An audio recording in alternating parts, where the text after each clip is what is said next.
قرآن مجید کا 3 سپارہ، اور اس کے اندر اللہ تبارک و تعالی نے اپنے بندوں سے کیا کچھ بات ارشاد فرمائی ہے، اس کے ضمن میں ایک مختصر سا خلاصہ۔ پہلی آیہ کریمہ میں اللہ کریم نے اس بات کا اظہار فرمایا ہے کہ بندے سارے میرے ہی ہیں، لیکن جب میں فضل کرتا ہوں تو کسی کو کسی پر فضیلت عطا کر دیتا ہوں۔ ارشاد فرمایا تلک الرسل، یہ رسولوں کی جماعت ہے، فضلنا بعضهم علی بعض، پر ہم نے بعض کو بعض پر فضیلت عطا کر دی۔ پہلی آیت 3 سپارے کی، رسول ہونے میں نبی ہونے میں سارے برابر ہیں، پر ہم نے بعض کو بعض پر فضیلت دے دی۔ فرمایا منہم من کلم اللہ ورفع بعضهم درجات۔ کیا خوبصورت انداز ہے، ارشاد فرمایا جا رہا ہے کہ ان میں سے کچھ ایسے ہیں جن سے اللہ نے کلام فرمایا ہے، اور بعض ایسے ہیں جنہیں اللہ نے درجوں میں اس سے بھی زیادہ بلندی عطا فرما دی۔ کوئی رہ فلک کو تیار گیا تے کوئی جا سدرات ہار گیا، ایک کالیاں زلفاں والا سی جڑا لنگر شاہ تو بھی پار گیا۔ انداز دیکھیے، فرمایا کچھ سے کلام کیا اور کچھ کو پھر میرے رب نے درجوں میں اور بلندی عطا فرما دی۔ اب اللہ جس کو بلندی عطا کرے وہ کتنی بلندی پہ گیا ہے اس کا کوئی اندازہ کر سکتا نہیں۔ تو میرے اللہ نے بھی نہ بات کھلی چھوڑ دی، فرمایا چلو حساب لگاتے رہو۔ اعلیٰ حضرت فرماتے ہیں کمان امکان کے جھوٹے نقطوں، تم اول اور آخر کے پھیر میں ہو، محیط کی چال سے تو پوچھو وہ کدھر سے آئے اور کدھر گئے تھے۔ وہ تو بات بڑی دور نکل گئی، تم ابھی تک اس چکر میں ہو کہ کہاں سے آئے اور کہاں گئے۔ محمد سر وحدت ہے، کوئی رمز ان کی کیا جانے، شریعت میں تو بندے ہیں حقیقت میں خدا جانے، اور نہ حلیمہ بھید کھلا ہے یہ، نہ مقام میں چونو چرا ہے یہ، تو خدا سے پوچھ وہ کون تھے تیری عظمتیں جو بڑھا گئے۔ لباس آدمی پہنا تو جہان آدمی سمجھا، وہ مزمل بن کے آئے تھے تجلی بن کے نکلیں گے۔ تو پہلی آیت میں ہی اللہ تعالیٰ نے اپنے انبیاء کی اور اپنے محبوب کی عظمت کو بیان فرمایا ہے۔ پھر اللہ تبارک و تعالیٰ نے اس سے اگلی آیات کے اندر اپنی راہ میں خرچ کرنے کا حکم دیا، اور پھر آگے بڑھ کے نا اللہ تبارک و تعالیٰ نے اسی پارے میں وہ عظیم آیت ارشاد فرمائی جسے آیت الکرسی کہا جاتا ہے۔ آیت الکرسی میں اللہ تعالیٰ کی عظمتوں کا بیان ہے، شانوں کا بیان ہے، بلندیوں کا بیان ہے، اور اس کے کمال اختیار اور کمالات کا بیان ہے۔ اور یہ وہ خوبصورت آیہ کریمہ ہے آیت الکرسی۔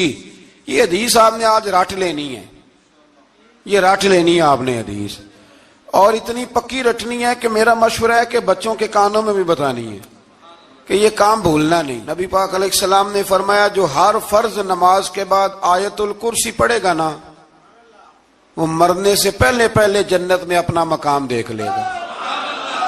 اب اس سے بڑی فضیلت کیا ہوگی کہ مرنے سے پہلے پہلے۔ امام سیوطی علیہ رحمہ نے اس حدیث کو نقل فرمایا۔ اللہ کریم نے نا آیت الکرسی کے فوراً بعد ارشاد فرمایا لا اکراہ فی الدین، اس دین میں سختی کوئی نہیں۔ تو یا اللہ پھر کیا ہے؟ وہ جو کافر بڑا اعتراض کرتے ہیں نا کہ دین تلوار سے پھیلا ہے، تو دین ان لوگوں نے فوجوں کے ذریعے پھیلایا ہے۔ تو اللہ تبارک و تعالی نے 3 پارے کی آیت نمبر 256 میں وضاحت فرما دی کہ دین میں کوئی جبر نہیں ہے۔ ہاں ہم نے صورتحال واضح کر دی ہے، حق بیان کر دیا ہے۔ اب جو بندہ انکار کرے گا اس حق کا وہ شیطان کے ساتھ ہے، اور جو ایمان لے آئے گا تو پھر اس نے ایک مضبوط چیز کو پکڑ لیا ہے، اور اس مضبوط چیز کو پکڑا ہے جس نے کبھی کھلنا نہیں ہے۔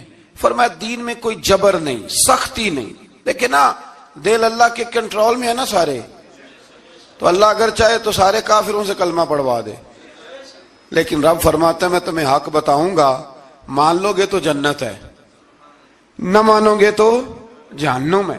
اس لیے جبر والی بات کوئی نہیں۔ آگے اللہ تعالیٰ نے نا اسی پارے میں ارشاد فرمایا کہ اے محبوب علم تری الی الذی حاج ابراہیم فی ربہ، یہ بھی ایک انوکھی فطرت ہے انسان کی جس کو اللہ تعالیٰ نے اس پارے میں بیان فرمایا۔ محبوب آپ نے اس شخص کی طرف نہیں دیکھا جو حضرت ابراہیم سے جھگڑا کر رہا تھا ان کے رب کے بارے میں؟ جھگڑا کیوں کر رہا تھا؟ ان آتاہ اللہ الملک، کیونکہ اللہ نے اسے ملک عطا فرمایا، اللہ نے بادشاہی دیا تو وہ اللہ کے معاملے میں جھگڑے کرنے لگ گیا، وہ کہتا ہے میں ہی رب ہوں۔ تو حضرت ابراہیم علیہ السلام نے فرمایا میرا رب تو وہ ہے جو زندہ کرتا اور مارتا ہے۔ تو بیوقوف نے دلیل کیا دی؟ نمرود کہنے لگا میں رب ہوں، تو فرمایا میرا رب وہ ہے جو زندہ کرتا اور مارتا ہے، تو کہتا ہے میں بھی زندہ کرتا ہوں مارتا ہوں، دلیل کیا ہے؟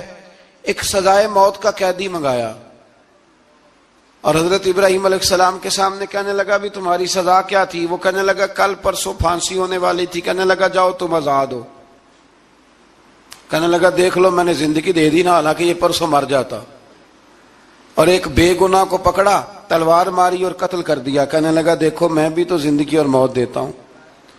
اب حضرت ابراہیم اس کی اس دلیل پر اعتراض کر سکتے تھے، آپ نے خاص غور کرنا ہے بات پہ، اعتراض کر سکتے کہ تو پاگل ہے، زندگی تو یہ ہے نا کہ جس کو تلوار سے مارا اسے اٹھا کے دکھا، یہ اعتراض ہو سکتا تھا۔ لیکن جب کوئی بیوقوف جیسی دلیل دے نا، تو علم مناظرہ کا اصول یہ ہے کہ پھر اسے اس کی زبان میں جواب دیا جاتا ہے، پھر اسے یعنی پھر اس کو یہ نہیں آپ کہیں گے کہ یہ تو نے کیا کیا۔ اب جس طرح کا منہ ہوگا تھپڑ بھی، یہ بزرگوں کی مثالیں ہیں نا، تو اس نے کہا جی دیکھو میں نے بھی بندہ ایک زندہ کر دیا ایک مار دیا ہے، اب یہ اس کی بیوقوفوں جیسی دلیل تھی، لیکن چونکہ بندہ ہی بیوقوف تھا تو اس کی اس کو سمجھ نہیں آنی تھی، تو حضرت ابراہیم نے دلیل بدل لی، اور آپ فرمانے لگے چلو پھر اگر یہی بات ہے تو میرا رب وہ ہے جو سورج کو مشرق سے نکالتا ہے اور مغرب میں غروب کرتا ہے۔ تو اگر رب ہے نا تو اس طرح کر فاتی بہا من المغرب، تو اسے مغرب سے نکال، چل یہ تو نے زندہ مردہ کر کے دکھا دیا نا، تو مغرب سے نکال۔ فبہت الذی کفر، تو کافر پریشان ہو گیا، اس لیے کہ وہاں سے نکال سکتا نہیں تھا۔ تو جب آپ کسی سے گفتگو کرتے ہیں نا تو الجھے نہیں، بات ایسی کریں جس کا کوئی جواب موجود نہ ہو۔ یہاں مفسرین نے ایک بڑی شاندار بات لکھی ہے، مفسرین کہتے ہیں کہ اگر وہ یہ کہہ دیتا نا یہاں پہ، کیونکہ بیوقوف تھا نا کہہ نہیں سکا، اگر کہہ دیتا نا کہ مشرق سے تو میں نکالتا ہوں، تو آپ اپنے رب سے کہیں وہ مغرب سے نکالے، تو مفسرین کہتے ہیں اگر حضرت ابراہیم فرما دیتے نا تو رب کریم نے سورج مغرب سے بھی نکال دینا تھا، لیکن فبہت الذی کفر، وہ یہیں پہ نہ رہ گیا۔ اللہ کے بندے ہیں نا، امام اعظم ابو حنیفہ رحمت اللہ علیہ کے سامنے ایک دہری آ گیا، وہ کہتا تھا کہ ساری مخلوق خود بخود بنی ہے، تو امام صاحب نے بھی علم مناظرہ کے ساتھ اس کے ساتھ گفتگو کی، وہ کہنے لگا جی خود بن گیا سارا کچھ، تو امام صاحب کہنے لگے چل چھوڑ کل بات کریں گے تیرے ساتھ۔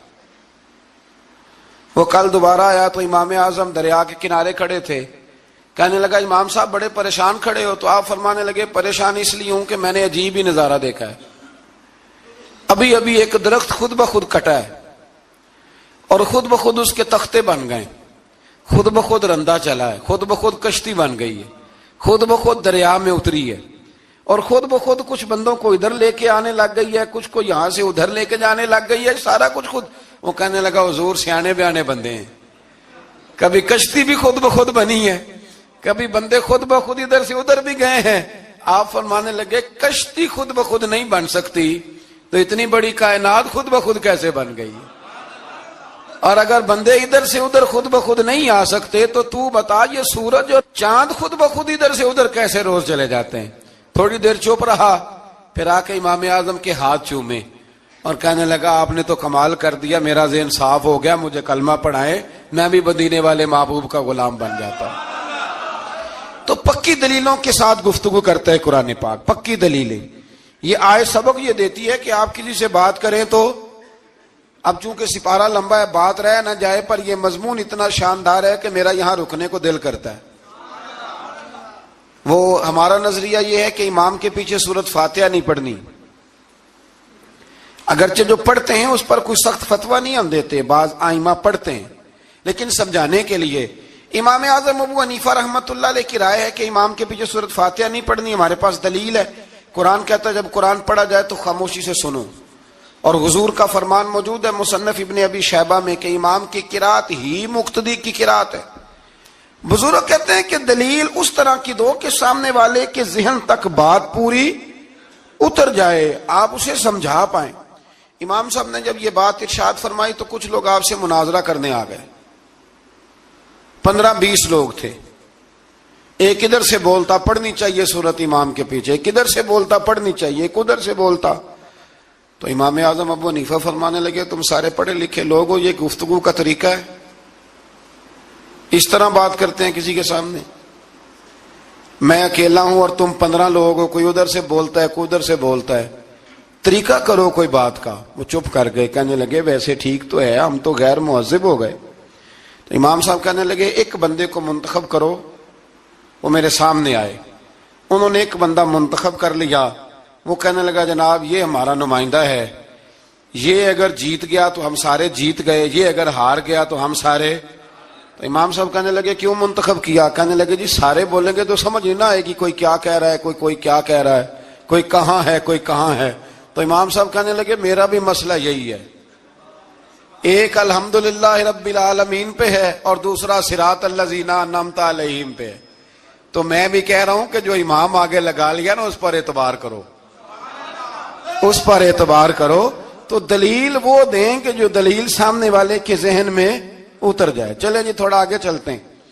اللہ کریم نے نا آگے ایک اور مثال بیان کی. یہ جو بہت سارے لوگوں کے دلوں میں خیال آتا ہے نا قبروں میں جائیں گے ہڈیاں گل جائیں گی سڑ جائیں گی تو کیسے اٹھیں گے، تو اسی پارے کی آیت نمبر 259 میں اللہ تعالیٰ نے ہمارا وہ مسئلہ بھی حل کیا اور 2 واقعات تفصیل کے ساتھ تیسرے پارے میں بیان فرمائے. اللہ کریم فرماتے ہیں کہ کیا آپ نے اس شخص کو نہیں دیکھا کہ جو ایک ایسی بستی پر سے گزرا وَهِيَ خَاوِيَةٌ عَلَىٰ عُرُوشِهَا، جو اپنی چھتوں کے بل گری پڑی تھی، یعنی بستی تباہ ہو گئی تھی. وہ آدمی وہاں سے گزرا، وہ حضرت عزیر علیہ السلام تھے.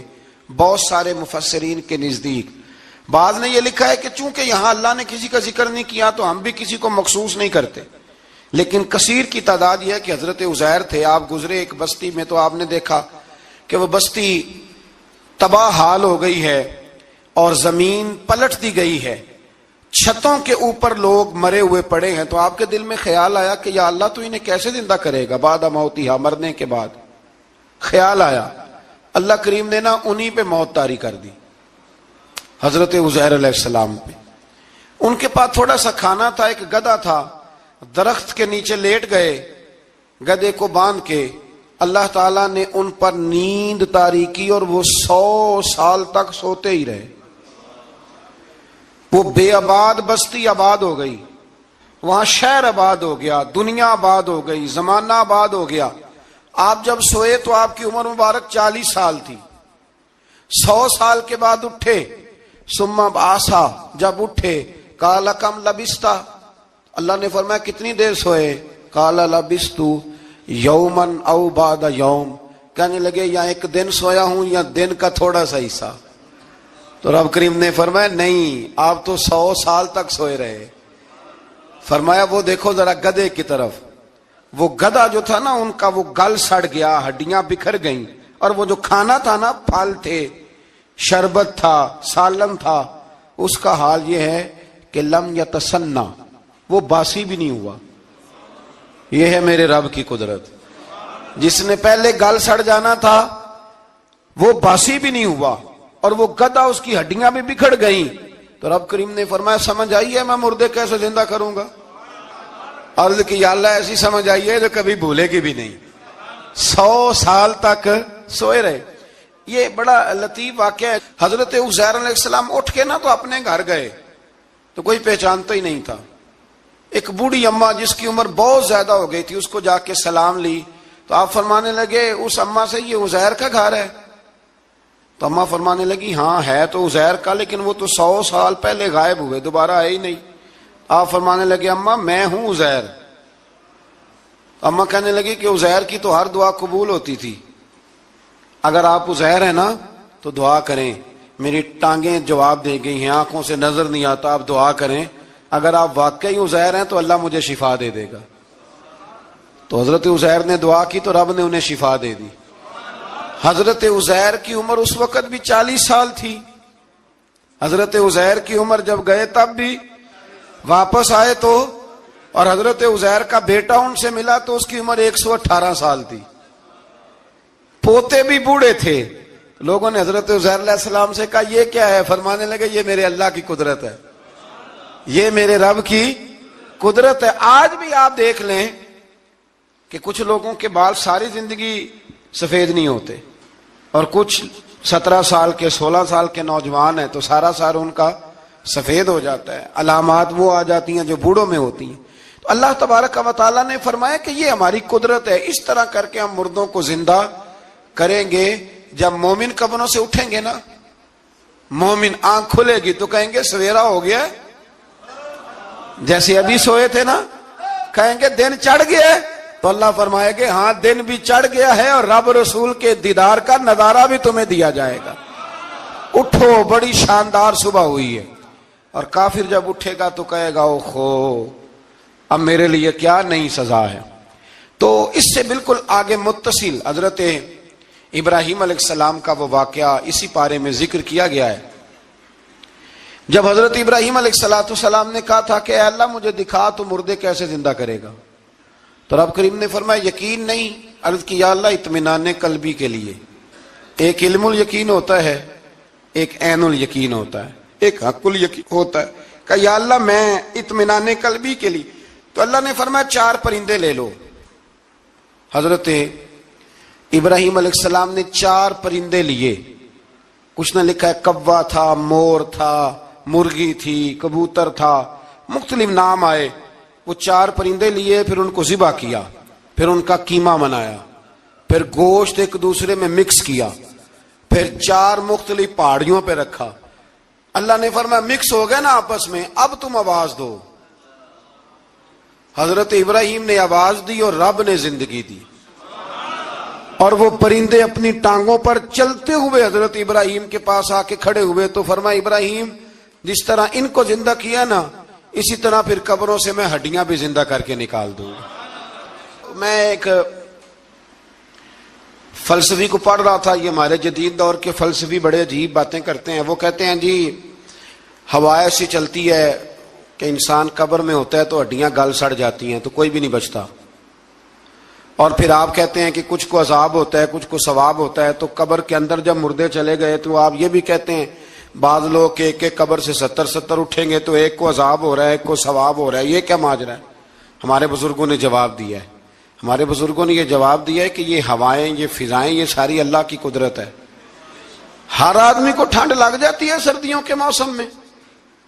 میں نے کچھ ایسے بندے دیکھے ہیں، بلکہ کوئی مجھے کہے گا تو میں دکھا دوں گا، ساری سردیاں سویٹر نہیں پہنتے، پھر فوت ہو جاتے ہیں۔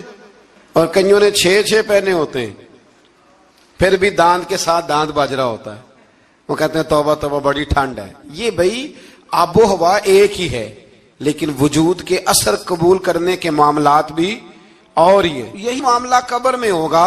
دیکھیں نا حضرت عزیر علیہ السلام کے گدھے نے بھی آب و ہوا لکھی اور کھانے نے بھی، تو گدھا گل سڑ گیا پر کھانا گلا سڑا۔ دوسری بات یہ کہ قبر میں بندے اکٹھے ہیں تو کسی کو عذاب تو کسی کو ثواب۔ تو امام جلال الدین سیوطی رحمۃ اللہ علیہ فرماتے ہیں 2 بھائی اگر ایک پلنگ پہ سوئے ہوں تو ایک خواب میں لاہور ہوتا ہے دوسرا پشاور ہوتا ہے، سوئے کہاں ہوتے ہیں؟ اکٹھے ایک پلنگ پہ۔ وہ ایک کہتا ہے میں رات کو لاہور تھا، اور دوسرا کہتا ہے نہیں تو غلط کہہ رہا ہے میں تو پشاور تھا، تو ہوتے کہاں ہیں؟ تو اگر ایک جگہ پہ آپ موجود ہیں اور اللہ تبارک و تعالیٰ نے آپ کو روحانی طور پر کہیں کا کہیں پہنچا دیا ہے، تو اسی طرح قبروں میں بھی اگر کسی کو عذاب ہوگا تو ہو ہی جائے گا، اللہ معاف کرے، اور اگر کسی پہ رحمت ہوگی تو وہ بھی انشاءاللہ ہو ہی جائے گی۔ تھوڑا سا آگے بڑھتے ہیں۔ پھر اللہ تبارک و تعالیٰ نے نا اپنی راہ میں خرچ کرنے کی بات ارشاد فرمائی۔ فرمایا اگر تم میری راہ میں خرچ کرو گے تو میں تمہیں 700 گنا کر کے واپس کروں گا۔ اللہ کی راہ میں خرچ کریں گے تو کتنا ملے گا؟ یہاں بھی معاملہ یقین کرنے کا ہے۔ قوم کو یقین آ جانا کہ ڈبل ہو جائیں گے تو ساری قوم لٹ جاتی ہے. اگر اتنا یقین ہو جائے نا ڈبل ہو جائیں گے تو لٹ جاتی ہے. تو اگر یہ بھی یقین ہو جائے نا کہ 700 گنا ہو جائیں گے تو پھر بھی میرا خیال یہ ہے کہ قوم لٹنے کو تیار ہو سکتی ہے. لیکن وہاں لٹ کے برباد ہوتے ہیں. رب رسول کے رستے میں لٹیں گے تو آنے والی نسلوں کو بھی اللہ آباد فرما دے گا, اللہ آباد کر دے گا آنے والی نسلوں کو. تو میرے دوستو تھوڑا سا آگے جب ہم اس پارے میں چلتے ہیں تو اللہ تبارک و تعالی نے 2 باتیں ارشاد فرمائی. ایک تو ارشاد فرمایا کہ شیطان تمہیں نا 2 چیزوں کے بارے میں اکثر ورگلاتا ہے. ایک تمہیں کہتا ہے کہ کنجوسی کرو, فقر تنگ دستی ہو جائے گی اگر خرچ کرو گے, اور دوسرا تمہیں کہتا ہے بے حیائی کرو. اللہ نے فرمایا یہ 2 کام تم نے کرنے نہیں, نہ تم نے بخل کرنا ہے اور نہ تم نے بے حیائی کرنی ہے. اور پھر آگے جا کے ارشاد فرمایا کہ دانائی بڑی حکمت ہے, عقل مندی بڑی حکمت ہے, زندگی دانائی سے گزارو. یؤتی الحکمت من یشاء, اللہ جسے چاہتا ہے حکمت عطا کرتا ہے. ومن یؤت الحکمت فقد اوتی خیرا کثیرا, اور جسے اللہ نے دانائی دی نا عقل, اللہ فرماتا ہے اسے ہم نے خیر کثیر عطا کی. کام سارے ہی ہو جاتے ہیں پر جو عقل کے ذریعے کیا جائے نا, شیخ سعدی نے کہا تھا اگر تیرے پاس 1 من علم ہے نا تو 10 من عقل کی بھی ضرورت ہے, پھر وہ علم آگے پہنچتا ہے. 10 من 1 من شعور کے ساتھ, دانائی کے ساتھ. میرے نبی کریم علیہ السلام نے نا بڑی دانائی کے ساتھ دین پھیلایا ہے, بڑی حکمت کے ساتھ, بڑی خوبصورتی کے ساتھ. حضور نے, ایک شخص نے آ کے کہا یا رسول اللہ صلی اللہ تعالی علیہ وسلم میں 5 نمازیں نہیں پڑھ سکتا, 2 پڑھوں گا. تو صحابہ کہتے ہیں ہمارے دل میں خیال آیا کیسے اجازت ملے گی, نماز تو فرض عین ہے, ہر نماز کی ہر رکعت کا ہر سجدہ فرض ہے, اور یہ پوری 3 نمازوں کی چھٹی مانگ رہا ہے. لیکن حضور نے حکمت سے دین پھیلایا, دانائی سے. مسند امام احمد بن حنبل میں موجود ہے, حضور نے فرمایا اگر 2 نمازیں پڑھو گے 3 نہ پڑھو گے تو کلمہ تو پڑھ لو گے نا دل سے. حضور پڑھ لوں گا, فرمایا چل تو 2 ہی پڑھ لینا, کلمہ پڑھ صحیح. حضرت ابو ہریرہ کہتے ہیں اس نے 3 نمازوں کی چھٹی کی شرط پر کلمہ پڑھا, ابھی پورا ہفتہ نہیں ہوا تھا کہ اس نے 5 نمازیں کیا تہجد بھی شروع کر دی. اس شخص نے پھر اشراق اور چاشت بھی پڑھی, وہ ساری رات مصلی پہ بھی بیٹھا. لہذا دانائی کے ساتھ. گھر بھی آپ کا حکمت سے چلے گا, دانائی سے چلے گا. دکان بھی آپ کی حکمت اور دانائی سے چلے گی. تو مسلمان اس کو نہیں کہتے جو جذباتی ہو جائے, جو فٹافٹ مرانے پہ اتر آئے, اس کو کہتے ہیں جو بڑی دانائی کے ساتھ حکمت کے ساتھ چیزوں کو لے کے آگے بڑھتا ہے. پھر اللہ تبارک و تعالیٰ نے نا 5ویں سے 6ٹھے رکوع میں سود کی حرمت بیان کی. اور اللہ کریم نے فرمایا کہ یہ جو لوگ کہتے ہیں نا کہ سود بھی تجارت کی طرح ہی ہے, یہ بھی تو کاروبار ہی ہے, فرمایا قیامت کے دن یہ اس طرح کھڑے کیے جائیں گے جس طرح کسی کو شیطان چھو لینا. شیطان چھوتا ہے تو وہ آدمی یوں ہو جاتا ہے جیسے پاگل ہو گیا ہے. تو ان لوگوں کو جو سود اور کاروبار کو ایک کہتے ہیں, انہیں بھی قیامت میں پاگلوں کی طرح کھڑا کیا جائے گا. اور پھر اللہ تعالیٰ نے حکم دیا, فرمایا سود چھوڑ دو جو باقی رہ گیا ہے, اس سے جان چھڑا لو. اور اگر تم نے ایسا نہ کیا فَإِن لَمْ تَفْعَلُوا, اگر تم نے ایسا نہ کیا فَأْذَنُوا بِحَرْبٍ مِّنَ اللَّهِ وَرَسُولِهِ, پھر اللہ اور اس کے رسول سے جنگ کرنے کے لیے تیار ہو جاؤ. طویل ترین آیت قرآن مجید کی, آیت نمبر 282. اس میں اللہ تعالیٰ نے فرمایا جب بھی تم نے لین دین کرنا ہے اسے لکھنا ہے. ایک لفظ سے نا مجھے تو کئی دفعہ چڑی ہو جاتی ہے, وہ لفظ ہے کہ مجھے اعتبار ہے. میں کہتا ہوں کہ وہ والدین بڑے ظالم ہیں جو کہتے ہیں مجھے جوان بچی اکیلی کالج جاتی ہے تو مجھے اعتبار ہے. جوان بچے کو 10-20 ہزار روپیہ جیب میں ڈال کے گلی میں بھیج دیتے ہیں اور کہتے ہیں مجھے اعتبار ہے. اسی طرح وہ لوگ بھی بڑے ظلم کرتے جو اپنے بھائی کے ساتھ لین دین کرتے ہیں, تحریر نہیں کرتے اور کہتے ہیں مجھے اعتبار ہے. اللہ کو بھی تو اعتبار ہے نا اپنے بندوں پہ. تو رب فرماتا ہے میرے بندو جب لین دین کرو تو اسے لکھ لو. یہ قرآن کا حکم ہے, یہ میرے رسول کی سنت ہے, یہ میرے نبی کا طریقہ ہے. جب بھی لین دین کریں اسے تحریر کریں, اسے طے کریں, اچھے طریقے سے نوٹ کریں, تاکہ وہ کسی جگہ پہ جا کے بھی کوئی معاملہ بھی کمزوری کا باعث نہ بنے. تو اس آیہ کریمہ میں اللہ کریم نے یہ بھی ارشاد فرمایا کہ للہ ما فی السماوات و ما فی الارض، آگے جا کے فرمایا کہ زمین آسمان میں جو کچھ بھی ہے ان سب کا مالک اللہ ہے. ہمیں اللہ نے جو کچھ دیا نا وہ استعمال کرنے کے لیے دیا ہے. اگر ہم مالک ہوتے تو قیامت میں حساب نہ دیتے. مالکوں نے کبھی حساب نہیں دیا، حساب تو منشی دیتے ہیں. اللہ نے ہمیں استعمال کرنے کے لیے چیزیں دی ہیں، اس لیے اللہ فرماتا ہے ثم لتسألن یومئذ عن النعیم، قیامت میں نا میں تم سے ایک ایک نعمت کے بارے میں سوال کروں گا. تو یہ ساری امانتیں ہیں اللہ کی. جتنا کچھ ہمارے پاس ہے، وہ کوئی بھی صلاحیت ہو، کوئی بھی قوت ہو، تو اس کو صحیح صحیح استعمال کریں امانت کو. پھر میرے عزیز، اللہ تبارک و تعالیٰ نے نا اس سورہ مبارکہ کے آخر میں ہمیں ایک دعا سکھائی ہے. وہ بڑی شاندار دعا ہے. ہر چیز طلب کرتی ہے کہ اس کو پڑھا جائے، دیکھا جائے، پر اس دعا کے آخری لفظ یہ ہیں واعف عنا، اللہ ہم سے درگزر فرما.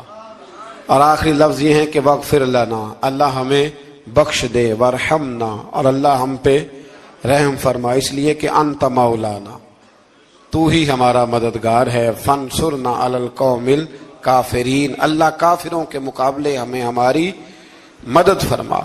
تو پھر آگے سورہ آل عمران شروع ہوتی ہے. سورہ آل عمران کے بالکل ابتدا میں اللہ کریم نے فرمایا کہ قرآن پاک میں 2 قسم کی آیات ہیں. کچھ آیات بالکل واضح ہیں اور کچھ آیات ایسی ہیں کہ جو متشابہ ہیں، جن کو سمجھنے کی ضرورت ہے. تو فرمایا جن کے دلوں میں کجی ہے نا، کھوٹ ہے، وہ متشابہ آیات کے پیچھے جاتے ہیں. کچھ آیات بالکل واضح ہیں، کچھ کو سمجھنے کی ضرورت. تو 2 لوگ قرآن پڑھ پڑھ کے فساد برپا کرتے ہیں، یہ وہ لوگ ہیں جو متشابہات کے پیچھے لگتے ہیں، واضح آیات کی طرف نہیں جاتے. ہمارے زمانے میں بھی ہم دیکھتے ہیں کہ قوم یہ جو واضح آیات ہیں ان پر عمل نہیں کرتی، بلکہ کچھ ایسی آیات، کچھ ایسی باتیں جن کو بڑی گہرائی سے سمجھنے کی ضرورت ہے وہ لے کے آ جاتی ہے، کہتے ہیں یہ فلسفہ بیان کریں. تو میں کہا کرتا ہوں جو سیدھی سیدھی چیزیں ہیں پہلے ان پہ عمل کر لو نا. نمازیں 5 فرض ہیں، وہ پہلے پڑھو نا. ماں باپ کی خدمت فرض ہے، وہ کرو.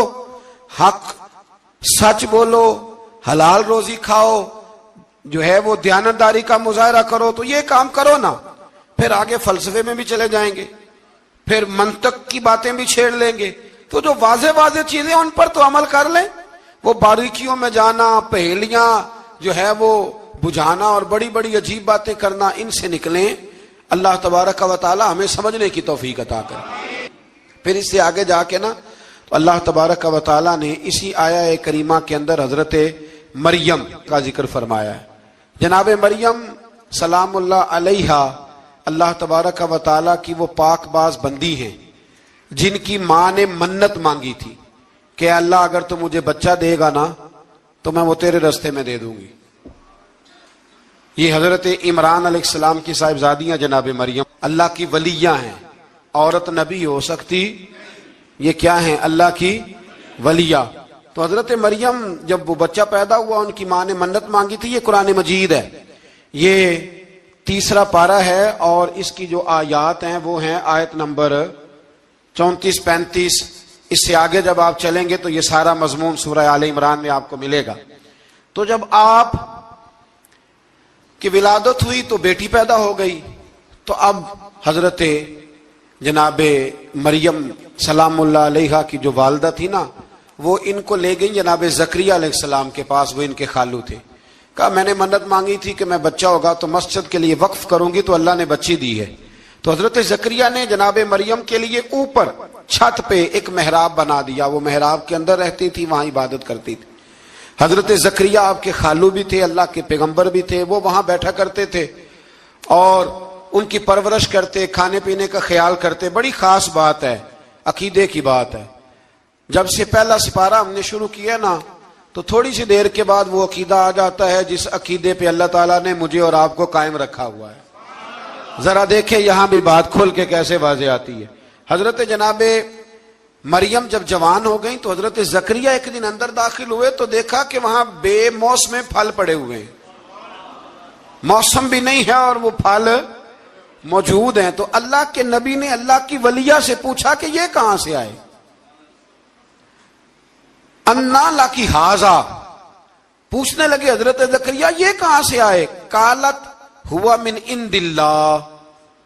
تو حضرت مریم کہنے لگی یہ میرے اللہ کی طرف سے آئے ہیں, یہ مجھے اللہ نے دیے ہیں. اور ان اللہ یرزق من یشاء بغیر حساب, اور جب رب کسی کو رزق دیتا ہے تو پھر بغیر حساب و کتاب ہی عطا فرماتا ہے. تو حضرت زکریا کے پاس اولاد کوئی نہیں تھی, بوڑھے ہو گئے تھے. جب دیکھا نا کہ اللہ کی ولیہ کو اللہ نے بے موسم پھل دے دیے تو خیال آیا کہ میں بھی بوڑھا ہوں, میری بیوی بھی بوڑھی ہے, تو اگر رب اپنی ولیہ کو بے موسم پھل دے سکتا ہے اور دیتا ہے اپنے کرم سے, تو اپنے نبی کو بھی تو بغیر موسم کی اولاد دے ہی سکتا ہے نا. اب موسم تو گزر گیا, بڑھاپا آ گیا, لیکن وہاں کھڑے ہو کے حضرت زکریا نے دعا مانگی, رب نے قبول فرمائی, اور حضرت یحییٰ علیہ السلام حضرت زکریا کو عطا فرمائے. تو اگر ولیہ کی محراب کے پاس کھڑے ہو کے اللہ کے نبی دعا مانگے تو رب قبول فرماتا ہے, تو ہم داتا علی اجمیری کے مزار پہ جا کے دعا مانگے, تو ہم غوث اعظم جیلانی کے مزار پہ جا کے دعا مانگے, تو امام شافعی فرماتے ہیں جب بھی کوئی مشکل پیش آتی ہے میں امام اعظم کی مزار پہ جاتا ہوں اور قریبی مسجد میں 2 نفل پڑھ کے ان کے مزار پہ دعا مانگتا ہوں, اللہ میری ہر مشکل کو آسان فرما دیتا ہے. تو بھائی یہ تو قرآن مجید کی آیات ہے نا, ان کو تو کھول کے دیکھو نا. کوئی اور معنی اس آیت کا, کوئی اور تفسیر, کوئی اور مفہوم. حضرت زکریا اس کے علاوہ بھی تو دعا مانگ سکتے تھے نا, لیکن انہوں نے جناب مریم کے پاس بغیر موسم کے پھل دیکھے تو دعا مانگی, بغیر موسم کے پھل دیکھے. اور یہ بھی اللہ کا فضل ہے کہ ولیہ کے پاس دیکھے, تو ولیوں والا مسئلہ حل ہو گیا. اگر وہ نبی ہوتی تو لوگوں نے فٹافٹ کہہ دینا یہ تو نبیوں کی بات ہے. تو میرے بھائی اگر کسی کو بغیر موسم کا پھل چاہیے تو کسی ولی اللہ کے پاس جائے, کسی اللہ کے نیک بندے کے پاس جائے, رب بے موسم پھل بھی عطا کرتا ہے. تو پھر اللہ تبارک و تعالی نے آگے جا کے نہیں آیات میں ارشاد فرمایا کہ ہم نے جناب مریم کو بغیر شادی کے بیٹا بھی عطا کیا, اور بیٹا بھی وہ عطا کیا کہ جو اللہ کے نبی ہے, اور بیٹا بھی وہ دیا جنہوں نے پنگوڑے میں باتیں کرنی شروع کر. یہ میری خواہش ہے کہ یہ آیتیں آپ نے ضرور پڑھنی ہیں. یہ آیت نمبر 39 اور 40, انہی پر میں بھی بات ختم کر رہا ہوں. حضرت عیسیٰ کی شان رب کریم نے بیان فرمائی, یہ اللہ کا قرآن ہے, یہ اللہ کا قرآن ہے. ان کی شان کیا ہے کہ حضرت عیسیٰ علیہ السلام فرماتے ہیں کہ میں نا مٹی کی مورت بناتا ہوں, پھر اس میں پھونک مارتا ہوں, مٹی کا پرندہ بنا کے اس میں پھونک مارتا ہوں میں. پھونک حضرت عیسیٰ مارتے ہیں, اور جناب عیسیٰ کہتے ہیں وہ اللہ کے حکم سے اڑنا شروع کر دیتا ہے. پھونک کس نے ماری, اڑایا کس نے؟ وہ اتنی سی بات ہے, اس کو سمجھ لیں. حضرت عیسیٰ کہتے ہیں میں مٹی کی مورت بنا کے اس میں پھونک مارتا ہوں تو اللہ کے حکم سے زندہ ہو جاتی ہے, اڑنے لگتی ہے. حضرت عیسیٰ فرماتے ہیں میں تندرست کرتا ہوں مادرزاد اندھوں کو, لا علاج کوڑوں کو, اور میں مردے بھی زندہ کرتا ہوں, کرتا اللہ کی اجازت کے ساتھ ہوں. اور اسی آیت میں حضرت عیسیٰ فرماتے ہیں کہ میں تمہیں بتاتا ہوں جو تم کھا کے آتے ہو, اور وہ بھی بتاتا ہوں جو تم گھر میں چھوڑ کے آتے ہو. تو حضرت عیسیٰ علیہ السلام مٹی کا پرندہ بنا کے پھونک مارے تو رب اس میں جان پیدا کر دے, مردے میں جان بھی پیدا کرتے ہیں. اور پھر حضرت عیسیٰ مادرزاد اندھ اور کوڑوں کو آنکھیں بھی دیتے ہیں اللہ کے حکم سے. اور پھر حضرت عیسیٰ علیہ السلام مردہ بھی زندہ کرتے ہیں اس کے اذن سے. جو کھا کے آتے ہیں وہ بھی بتاتے ہیں, جو چھوڑ کے آتے ہیں وہ بھی بتاتے ہیں. تو یہ تو حضرت عیسیٰ کی شان ہے. یہ حال ہے ان کے غلاموں کا, تو میری سرکار کا عالم کیا ہوگا, میری سرکار کا عالم کیا ہوگا. ایک جملہ میرے اعلیٰ حضرت کا, اور بات بڑی اعلیٰ, فرمانے لگے حضرت عیسیٰ علیہ السلام تو پھونک مار کے مردہ زندہ کرتے ہیں نا, تو فرماتے ہیں میرے نبی تو ایک نظر دیکھ لیں تو مردہ دل کو زندہ کر دیا کرتے, مردہ دل. اور پھر ایک حدیث سن لیں تاکہ بات اور واضح ہو جائے. حضور نے فرمایا علماء امتی کا انبیاء بنی اسرائیل, میری امت کے علماء بھی اسی طرح ہوں گے جس طرح بنی اسرائیل کے نبی ہوتے تھے. تو اگر حضرت عیسیٰ کے اندر یہ طاقت ہے تو میرے محبوب کے غلاموں میں بھی بڑی طاقت ہے. حضرت آصف بن برخی اگر تخت لا سکتے ہیں تو غوث اعظم بھی بیڑی اوپر اٹھا لیتے. اس لیے عقیدہ اور نظریہ قرآن ہے، حدیث ہے. ہم چونکہ پڑھتے نہیں، توجہ نہیں کرتے، تو لوگ ہمیں فٹافٹ، آپ یقین کریں بڑے صاف ستھرے انداز میں لوگ آ کے کہتے ہیں جی دیکھو جی یہ کدھر سے آ گیا. تو میں نے کہا یہ اللہ کا قرآن ہے، اور قرآن میں نہ ہو ہمیں بات کرنے کی کیا ضرورت ہے. یہ سارے عقائد اور نظریات وہ ہیں جو رب کریم نے خود قرآن مجید میں ہمیں عطا فرمائے ہیں. اللہ آپ کو خوش رکھے، بابرکت رکھے. آخر دعوانا ان الحمد. قرآن مجید کی آیت میں نے تلاوت کی. اللہ فرماتے ہیں الف لام میم احسب الناس ان یترکوا ان یقولوا آمنا. اللہ فرماتے ہیں کہ لوگوں نے یہ گمان کیا ہے کہ انہیں چھوڑ دیا جائے گا صرف یہ کہہ دینے پر کہ ہم ایمان لے آئے. انہوں نے کہا ہم ایمان لے آئے تو اب انہیں چھوڑ دیا جائے گا، بس ختم، اتنی بات پر چھوڑ دیا جائے گا. وہم لا یفتنون، اور انہیں آزمایا ہی نہیں جائے گا. فرمایا ایمان لانے کے بعد صرف ایمان پر ہی تمہیں چھوڑا نہیں جائے گا بلکہ تمہیں آزمایا جائے گا، تمہاری آزمائش ہوگی. کس طرح؟ وَلَنَبْلُوَنَّكُمْ بِشَيْءٍ مِّنَ الْخَوْفِ وَالْجُوعِ وَنَقْصٍ مِّنَ الْأَمْوَالِ وَالْأَنفُسِ وَالثَّمَرَاتِ. تمہیں کسی نہ کسی ایک چیز سے ضرور آزمائیں گے، یا خوف سے آزمائیں گے، بھوک سے آزمائیں گے، جانوں اور مالوں کی کمی سے، پھلوں کی کمی سے آزمائیں گے. اور یہ پھلوں کی کمی سے مراد، علماء تفسیر نے لکھا اس سے مراد اولاد کا انتقال کر جانا بھی ہے، وہ بھی پھل ہوتی ہے. تمہیں آزمائیں گے، اور اگر تم پورے اترے تو وَبَشِّرِ الصَّابِرِينَ. رب فرماتا ہے محبوب پھر صبر کرنے والوں کو میری رحمت کی خوشخبری سنا دے، پھر انہیں خوشخبری دے دے میرے کرم کی. میرے عزیز زندگی میں آزمایا جائے گا. نبی اکرم نور مجسم شفیع معظم صلی اللہ علیہ وسلم کی بارگاہ میں حضرت خباب بن ارت رضی اللہ تعالیٰ عنہ حاضر ہوئے. حضور خانہ کعبہ کے ساتھ ٹیک لگائے بیٹھے تھے تو حضرت خباب عرض کرنے لگے یا رسول اللہ اتنی تکلیفیں آ رہی ہیں، کافر اتنا ستا رہے ہیں، ہمیں پریشان کیا جا رہا ہے، ہم سخت آزمائش میں. حضور آپ اللہ کی بارگاہ میں دعا کیوں نہیں کرتے ہمارے لیے؟ تو نبی پاک علیہ السلام فرمانے لگے تم سے پہلے لوگوں کا حال پتہ کیا تھا؟ یہ صحیح حدیث بخاری میں موجود ہے. فرمایا تم سے پہلے لوگوں کا حال یہ تھا کہ انہیں گڑھے کے اندر رکھ کے ان کے جسم کو مٹی سے دبا کے پھر ان کے سروں پر آریاں رکھ کے چیر دیا جاتا تھا، لیکن پھر بھی وہ اپنے دین سے ہٹا نہیں کرتے. نبی پاک علیہ السلام فرمانے لگے تم سے پہلے لوگوں کا یہ عالم تھا کہ ان کے جسم لوہے کی کنگھیوں سے کریت دیے جاتے تھے، ان کا گوشت اتار دیا جاتا تھا، لیکن وہ اپنے دین سے ہٹنے کو تیار نہیں ہوتے تھے. یاری تیری سونا پر ازمائشاں تیریاں اگ، اے سونا پرکھیا جامدہ ہی پہلو نال اگاں دے لگ. اپنی زندگی میں تیار رہیں، ذہنی طور پر آزمائش کے لیے تیار رہیں، مزاج بنائیں. جب بندہ پہلے سے تیار ہوتا ہے نا، اس کا خیال ہوتا ہے کہ آزمائش آ گئی تو میں نے صبر کرنا ہے، پہلے سے اس کی تیاری ہوتی ہے، پھر وہ ذرا گھبراتا نہیں، پریشان نہیں. ہم تیار نہیں ہیں ذہنی طور پر. ہر بندے کو سکھ چاہیے، ہر بندے کو. بلکہ ہمارے ہاں تو لوگ کہتے ہیں مرید ہو رہا ہوں تاکہ میری طرف تکلیف کوئی نہ آئے. تو میں کیا کرتا ہوں، پہلے پیر سے پوچھ لو اسے کبھی آئی ہے کہ نہیں. اگر اسے آئی ہے تو پھر اس کا مطلب ہے تمہیں بھی آ سکتی ہے. لوگ نماز اس لیے شروع کرتے ہیں، کہتے ہیں میں 5 نمازیں بھی پڑھتا ہوں، میں صدقات بھی کرتا ہوں، کام میرا پھر نہیں چلتا. تو میں کہتا ہوں تمہیں پتہ ہی نہیں، نمازی کے لیے تو آزمائش ہے. جتنا جتنا ایمان کامل اتنی اتنی آزمائش بھی زیادہ. اور یہ میں اپنے پاس سے نہیں کہہ رہا. حضرت ابو سعید خدری رضی اللہ تعالیٰ عنہ فرماتے ہیں میں نبی پاک علیہ الصلوۃ والسلام کی خدمت میں حاضر ہوا اور حضور کے دست مبارک کو چومنے کے لیے میں نے اپنے ہاتھ جب آگے کیے تو تپش تھی، تیز بخار تھا نبی پاک کو.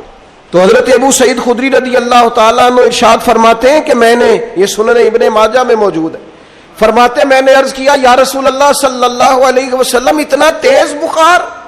حضور فرمانے لگے ہم پر جو آزمائشیں آتی ہیں نا انبیاء پر، وہ عام لوگوں سے دگنا آتی ہیں. یہ تو لاڈلے ہیں، یہ تو محبوب ہیں اللہ کے. فرمایا عام لوگوں سے دگنی آزمائش آتی ہے، لیکن فرمایا ہمارا رب بڑا کریم ہے، ہمیں اجر بھی ڈبل ہی عطا کرتا ہے. ہمیں اجر بھی ڈبل ہی عطا کرتا ہے. تو حضرت ابو سعید خدری کہتے ہیں موقع اچھا تھا, میں نے ایک سوال بھی کر دیا. میں نے کہا یا رسول اللہ صلی اللہ علیہ وسلم بتائیے نا بھلا دنیا میں زیادہ آزمائشیں کن کو آتی ہیں؟ تو حضور فرمانے لگے سب سے زیادہ آزمائشیں اللہ کے انبیاء کو آتی ہیں, نبیوں کو آتی. حضور اس کے بعد فرمایا اس کے بعد جو ان کے زیادہ قریب ہوتا ہے اسے آتی ہیں. لوگ کیا سمجھیں گے امام حسن کی آزمائش کو؟ لوگ کیسے سمجھیں گے سیدنا امام حسین کی آزمائش کو؟ فرمایا جو ان کے زیادہ قریب ہوتا ہے اسے زیادہ آزمائش آتی ہے. تو حضور کے سب سے قریب تو امام حسن ہے نا, امام حسین ہے نا. تو کیا سمجھتا ہے قربت بس نسبت کے اظہار کا نام ہے اور بڑے لطف کے ساتھ زندگی گزارنے کا نام ہے؟ تو نبی پاک علیہ الصلوۃ والسلام نے فرمایا بات بڑی مزے کی ہے. فرمایا پھر اللہ کے بعض بندے تو ایسے ہوتے ہیں جنہیں اللہ فقر میں مبتلا کر دیتا ہے. فرمایا ان کے پاس صرف ایک چادر رہ جاتی ہے, اتنا فقر ان کے پاس آتا ہے. لیکن جو حدیث کے آخری لفظ ہے نا وہ وجد والے ہیں, وہ وجد والے ہیں, وہ سرور والے ہیں. ہمارا یہ مزاج ہوتا ہے کہ میٹھا میٹھا کھا جاؤ اور ذرا کڑوا آ جائے تو سویرے بھی رو شام بھی رو, حال ہی کوئی نہیں, غریبی بڑی, پریشانی بڑی, حضرت صاحب گھر سے بیماری جاتی نہیں. اور جناب کیا بتائیں, بعض لوگ تو ایسے ہیں جن کی بات سن کے لگتا ہے زندگی میں کبھی سوئی ہی نہیں, اتنے بڑے بڑے دکھ سناتے ہیں. او خدا کی رحمت کا بھی تو ذکر کرنا, خدا نے جو تیرے اوپر انعامات کیے ان کا بھی تو ذکر کرنا, ان کا تذکرہ ہی نہیں کر رہا میرا بھائی. نبی پاک علیہ السلام نے فرمایا ان لوگوں پر دکھ آتے ہیں پر قربان ہونے کو جی چاہتا ہے ان لفظوں پر. حضور فرمانے لگے وہ رب کی طرف سے آنے والے دکھ پر بھی اس طرح راضی ہوتے ہیں جس طرح تم میں سے کوئی راحت ملنے پر راضی ہوتا ہے. سکون والی چیز ملنے پر جس طرح تم راضی ہوتے ہو اس طرح وہ دکھوں پر بھی راضی ہوتے ہیں. دکھ قبول محمد بخشا, دکھ قبول محمد بخشا, پر ایک شرط لگائی چھوٹی سی میاں صاحب نے, انہوں نے کہا 100 دفعہ قبول ہے, دکھ 100 دفعہ قبول. دکھ قبول محمد بخشا پر راضی رہن پیارے. یہ شرط یہ ہے کہ تو راضی رہ, تو راضی رہ. دکھ قبول محمد بخشا, راضی رہن پیارے. اور حضرت سلطان صاحب کہنے لگے ایسا کیتی ہے جان حوالے رب دے, ایسا عشق کمایا ہے اسی مرن تو پہلو ہی مر گیا, باہو تا مطلب نو پایا ہے. ہم نے تو پہلے سے ہی نتیجہ نکال دیا. تو سکون ڈھونڈنے نکلا ہے, تو چاہتا ہے زندگی میں آرام مل جائے. کائنات میں سب سے زیادہ پیار اللہ کا اپنے محبوب کے ساتھ. لیکن دیکھ لو نا, پیدائش سے پہلے ہی حضور کے والد چلے گئے. 4 سال یا 6 سال کی عمر میں والدہ گئیں. 8 سال کی عمر تھی, محبوب کے دادا کا جنازہ اٹھا تو محبوب پیچھے پیچھے جنازے کے جا رہے تھے. پھر وقت آیا جب تبلیغ دین کا, تو دنیا کا کون سا دکھ اور کون سی تکلیف اور کون سی اذیت ہے جو حضور کو نہیں دی گئی. لیکن کریم ہر وقت کہتے ہیں افلا اکون عبدا شکورا, میں رب کا شکر گزار بندہ نہ بنوں. ہر مقام پر کبھی بدر کبھی احد, اور ہر طرح کی تکلیف, ہر طرح کی تکلیف.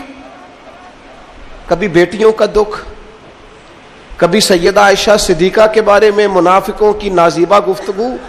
سارے دکھ محبوب کی حیات پاک میں رہے. کریم نے ان دکھوں کو برداشت کیا. پھر آپ دیکھ لیں دور حضرت صدیق اکبر کا آیا تو حضرت ابوبکر صدیق اس امت میں نبیوں کے بعد سب سے بڑا درجہ رکھتے ہیں. لیکن کوئی زندگی اس طرح کی تو نہیں کہ بڑے 2.25 سال بڑے آرام سے حکومت کی ہو. منکرین زکوٰۃ سے لڑنا پڑا حضرت ابوبکر صدیق کو, آزمائش تھی, لوگ منکر ہو گئے زکوٰۃ کے.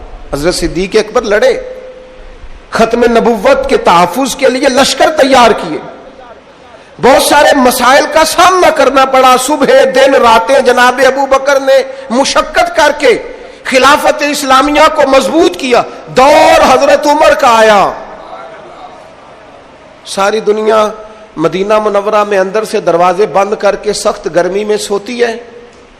اور جناب عثمان غنی کہتے ہیں کہ میں نے فاروق اعظم کو 60 سال کی عمر میں دیکھا کہ مال غنیمت کے 2 اونٹ دوڑ گئے تو عمر بھاگے جا رہے ہیں، ان اونٹوں کو لے کے آ رہے ہیں، اور میں کہتا ہوں جناب آپ آرام کرتے، ساری دنیا سو رہی ہے۔ فرمایا سویا کرتا تھا کبھی خلیفہ بننے سے پہلے۔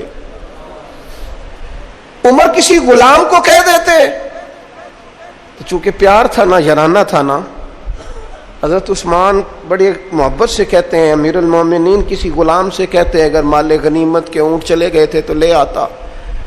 تو حضرت عثمان کے کندھے پہ ہاتھ رکھ کے جناب عمر رو پڑے، کہنے لگے یار یہ حضور کے دین کی امانت بڑی ذمہ داری ہے، لے او سجنا اساں توڑ نبھائی، اساں جان بھی دتی تیرا تیرے، یہ بڑی ڈیوٹی ہے، یہ بڑی ذمہ داری ہے۔ میں کیسے غلام کو بھیج دیتا، مسلمانوں کا مال ہے، جب ڈیوٹی میری ہے تو کیسے کسی کو بھیجتا؟ یہ آزمائش ہے، یہ دکھ ہے۔ 22-24 لاکھ مربع میل کے حکمران حضرت عثمان غنی، ان کا دور آ گیا، یعنی وہ شخص جس نے چڑھتی جوانی میں بھی نظریں جھکا کے رکھی، اور جس شخص نے اپنا سارا مال دین پر قربان کر دیا، اس کے گھر کا گھیرا تنگ کر لیا گیا۔ بہت بڑی ذمہ داری حضرت عثمان پر آئی، بڑی۔ اور جناب عثمان غنی کا حال یہ ہے کہ 40 دن گزر گئے، جس شخص کے اپنے ذاتی مصارف لاکھوں کروڑوں میں لوگوں پر خرچ ہوتے ہیں، 40 دن سے اس نے کھانا نہیں کھایا، اسے ڈھب اور سلیقے سے روٹی پانی نہیں ملا، گھر میں قید ہیں۔ لوگوں نے کہا عثمان ہمیں اجازت دے دیں ہم لڑیں، کہنے لگے کیسے دے دوں، حضور کا مدینہ اور میری وجہ سے خون بہہ جائے، بس میرے اوپر آئی ہے تو میں نبھاؤں گا، یہ ذمہ داری ہے۔ کہا پھر عثمان خلافت؟ فرمایا یار یہ بھی میری مجبوری ہے۔ میرے نبی پاک نے فرمایا تھا عثمان اللہ تمہیں قمیض پہنائے گا، لوگ اتارنا چاہیں گے، دیکھنا اتارنا نہ، وہ قمیض نہ اتارنا، کیسے چھوڑ دوں؟ حضرت عثمان بھی شہید ہو گئے، جناب عمر بھی شہید ہو گئے، حضرت علی المرتضیٰ شیر خدا وہ کیا 9-10 سال کی عمر سے حضور کے ساتھ چلے، ہر غزوے میں، ہر میدان میں، ہر جہاد میں، ہر جگہ آگے آگے۔ ان لوگوں نے دین سے نفع نہیں لیے۔ حضرت علی المرتضیٰ شیر خدا تو کوفے کی جامع مسجد کے پاس کھڑے ہو کے کہتے تھے میری کوئی بندہ زیرہ خرید لے، امیر المومنین کہہ رہے ہیں میری طامت زیادہ پھٹ گئی ہے، اب تو پیوند لگنے کی جگہ بھی کوئی نہیں بچی، یہ زیادہ پھٹ گئی ہے، اگر مزید پیوند لگ سکتے ہوتے تو میں زیرہ نہ بیچتا، یہ میری زیرہ کوئی خرید لے، کوئی خرید لے زیرہ۔ حضرت مولا علی شیر خدا 63 سال کی عمر مبارک، اور جب کوفے میں آپ کو خنجر لگا، زخم لگا، تو لوگ بیٹے کو بلاتے ہیں، آواز دیتے ہیں، لیکن جناب شیر خدا مولا علی مرتضیٰ مشکل کشا حل عطا حضرت علی المرتضیٰ شیر خدا زیر لب ہلکا سا مسکرائے، ادھر دیکھیے گا، اور مسکرا کے پتہ کیا فرمانے لگے؟ کہنے لگے فزت برب الکعبہ، لو بھائی کعبے کے رب کی قسم علی کامیاب ہو گیا ہے، کامیابی مل گئی۔ آج بات امام حسن کی آئی، امام حسن کو زہر دیا گیا، انتڑیاں نہ کٹ کٹ کے باہر گر رہی، اس شہزادے کی جس نے حضور کی گود میں عمر گزاری، محبوب کے کندھوں پہ رہنے والے حسن ابن علی، جناب امام حسین حاضر بارگاہ ہوئے تو ہاتھ پکڑ کے بھائی کا چوم کے رو پڑے۔ بھائی پیارے بھی تو بڑے ہوتے ہیں نا، بڑے پیارے ہوتے ہیں، اور ان لوگوں کا منصب بڑا انوکھا ہے، شدید تکلیف ہے۔ تو امام حسین کہتے ہیں میرے بھائی حسن بتائیے آپ کو زہر کس نے دیا؟ رو کے پوچھتے ہیں۔ بھائی کا ماتھا چوم کے امام حسن رو پڑے، کہنے لگے حسین میری مجبوری ہے، میں تمہیں نہیں بتاؤں گا۔ کہا کیوں؟ فرمانے لگے اس لیے کہ اگر وہ نہیں جس پر مجھے شک ہے تو پھر کسی بے گناہ کا نام کیسے لے دوں، اور اگر وہی ہے نا جس پر مجھے شک ہے تو پھر میں تمہیں نہیں بتاؤں گا، میرا رب بڑا بہتر انتقام لینے والا ہے، پھر بھی نہیں بتاؤں گا۔ کیا کروں، کیسے بتا دوں، مصطفیٰ کا نواسا ہوں۔ میں پڑھتے ڈالنے والی ماں کا بیٹا، میں شیر سے زیادہ جگر رکھنے والے علی کا پتر، میں کیسے بات کر دوں؟ بس زخم پہ زخم کھا کے جی، خونے جگر کے گھونٹ پی، اور سجنا آہ نہ کر لبوں کو سی، یہ عشق ہے کوئی دل لگی نہیں۔ میرے نبی پاک صلی اللہ تعالی علیہ وآلہ وسلم نے ارشاد فرمایا، اللہ تعالیٰ دین میں جو لوگ سخت ہوتے ہیں نا ان پر مشکلیں بھی سخت ڈالتا ہے۔ یہ حدیث پاک آپ کو مسند امام احمد بن حنبل میں ملے گی، ابن ماجہ ترمذی میں ملے گی۔ فرمایا جتنا کوئی دین میں سخت ہوتا ہے اتنی اس کی مشکلات بھی سخت ہوتی ہیں، اور جتنا کوئی نرم ہوتا ہے اتنی اس کی مشکل بھی تھوڑی ہوتی ہے۔ حسین ابن علی بڑے سخت تھے نا دین میں، جاندار تھے نا دین کے معاملے میں، اللہ نے مشکل ڈالی۔ امام علی مقام کی باری آئی، بڑی منت کی حضرت عبداللہ ابن عمر نے، رو کے کہا حسین نہ جاؤ۔ تو امام حسین رضی اللہ تعالیٰ عنہ نے فرمایا نہیں، اب میری ڈیوٹی لگی ہے تو جانا تو میں نے ہے نا، ذمہ داری تو پوری کرنی ہے۔ امام علی مقام رضی اللہ تعالیٰ عنہ نے اس ساری مشقت کو دیکھا۔ گھر چھوڑنا بڑا مشکل کام ہے، گھر چھوڑنا، جہاں انسان رہا ہوتا ہے نا والدین کے ساتھ، جہاں وقت گزارا ہوتا ہے، کبھی بندہ بوڑھا بھی ہو جائے تو خوابیں اپنے پرانے مکان کی آتی ہے، خواب بھی کبھی آئے نا تو وہیں گھومتا انسان اپنے آپ کو پاتا ہے۔ لیکن امام حسین نے کہا کہ بس اب وقت آیا ہے تو اب یہ چھوڑنا ہے۔ ہم نہ قربانی دیے بغیر پاس ہونا چاہتے ہیں، ہم کوئی مشقت سہے بغیر نمبر لینا چاہتے ہیں، ہم کوئی کام کیے بغیر رتبہ پانا چاہتے ہیں۔ ایسا ہوتا نہیں نا، یہ ممکن نہیں۔ آپ تاریخ پڑھے نا انبیاء کی، حضرت نوح علیہ السلام نے 950 سال محنت کی ہے، اور میں سورہ ہود دیکھتا ہوں تو میں وہ انداز دیکھتا ہوں جس طرح کفر ان سے بات کرتا تھا۔ بڑی جدوجہد کی حضرت نوح نے، لیکن پتہ ہے دکھ اس سے بڑا کیا دیکھا؟ اپنا بیٹا ہی کافر ہو گیا۔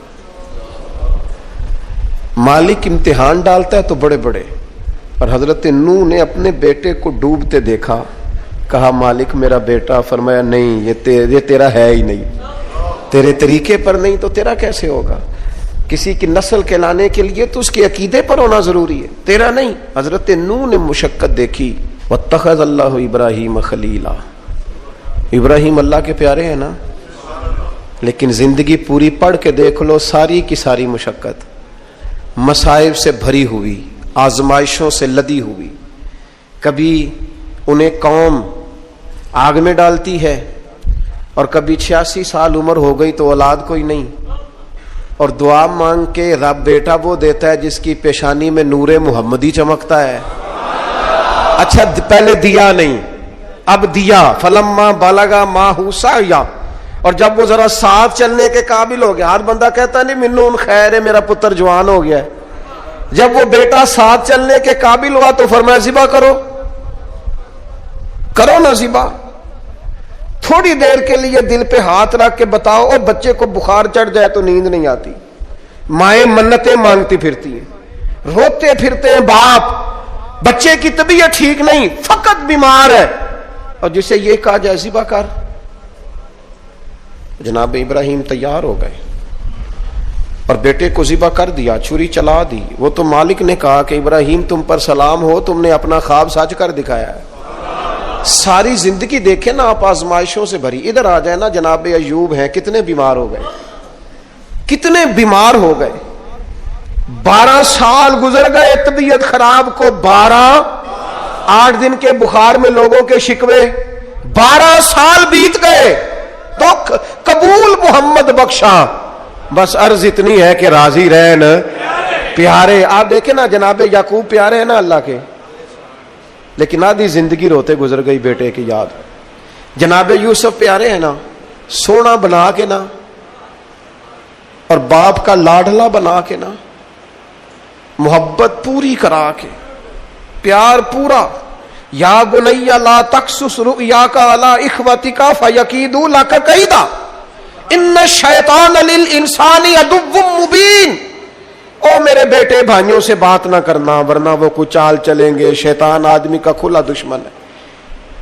اتنا دنیا میں پیارا بچہ اور اس وقت کوئی نہیں تھا جتنے جناب یوسف ہیں، پر یوسف کبھی بھائیوں کی مار کھائیں، کبھی کنویں میں جائیں، کریم کا کرم ہے نا، کنویں میں پھینکے تو بچا لے، لیکن وہاں سے نکلے تو پھر وہ بکے، پھر کبھی یہاں بکے، کبھی مصر کے بازار میں بکے۔ او یار تو غور تو کر، وہی جناب یوسف اللہ کے پیغمبر پھر جیل جائے، ساری تکلیفیں سہ کے فرمایا لو یوسف اب میں تمہیں مصر کا بادشاہ بناتا ہوں۔ آپ جس کی بھی تاریخ ٹٹول کے لائیں گے نا وہ آزمائشوں والی، والا نبلونکم بشیء من الخوف، ہم ضرور تمہیں آزمائیں گے۔ امام حسین کی باری آئی، وطن چھوڑنا ہے حسین کو۔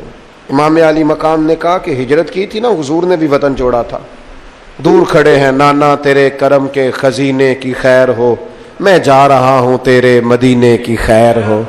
پھر حسین ابن علی وہاں سے نکلے، بچے ساتھ، ڈٹنا پڑا، بھوک پیاس، بچوں کا ساتھ، پھر بچوں کی شہادتیں، یہ ساری چیزیں انسان کو کمزور کر دیتی ہیں نا، لیکن جس کی شان بڑی ہوتی ہے اس کی آزمائش بھی بڑی ہوتی ہے۔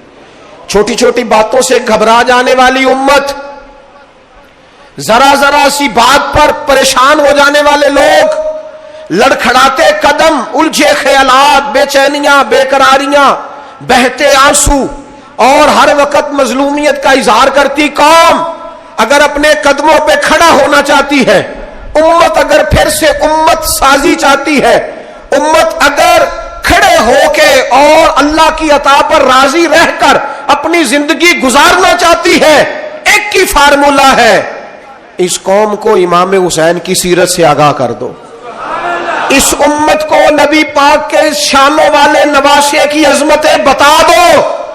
یہ جو لوگ سہمے سہمے ڈرے ڈرے سے، پریشان سے، کمزور سے، غریبی کی بات کرتے، دیہاتی ہونے کی بات کرتے، سہمی سہمی باتیں کرتے، انہیں کہو ڈرو نہ، وہ دیکھو پردیس میں حسین ابن علی تھوڑی دیر پہلے حضرت علی اکبر کی لاش مبارک اٹھا کے لائے ہیں اور لا کر کے خیمے میں رکھی ہے، لیکن انہیں پتا ہے کل بھی تو جانا ہے نا، انہیں پتا ہے نا کتنے کو سال جینا ہے، بالآخر جانا تو ہے نا۔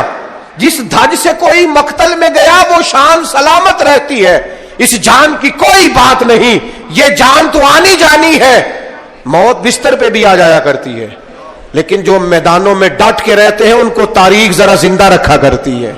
کمزور زندگی نہ گزارو، ڈری ہوئی زندگی نہ گزارو، اور یہ کبھی نہ کہو ہائے حسین، ہم ہائے حسین والے نہیں، ہم واہ حسین والے ہیں۔ ہمارے بزرگوں نے ہمیں یہ سبق دیا ہے، ہم نے کہنا ہے واہ حسین۔ کیا کمال کر دی امام علی مقام نے، واہ حسین آپ کی عظمت پہ قربان۔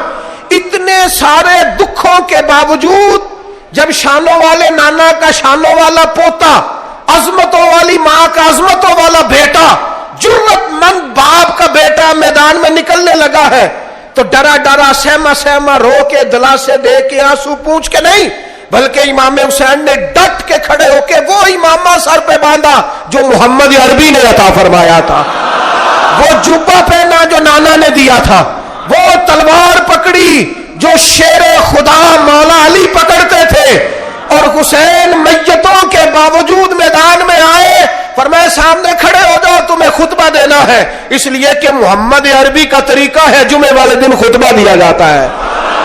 پورے وثوق سے اتمام حجت کیا، اور حسین ابن علی ایسے تو نہیں تھے کہ ڈرے بڑا تھے تو ان سے تلوار نہیں چلی، انہوں نے تلوار چلائی، جو ایک ایک دو دو کر کے آتے رہے وہ کٹتے رہے، وہ کٹتے رہے، پھر آواز ایک گونجی پیچھے سے، وہ اکیلے اکیلے کیوں جاتے ہو، تمہیں پتہ ہے علی کا بیٹا ہے؟ علی کا گھر تو وہ گھر ہے کہ جس گھر کا ہر ایک بچہ جسے دیکھو وہی شیر خدا۔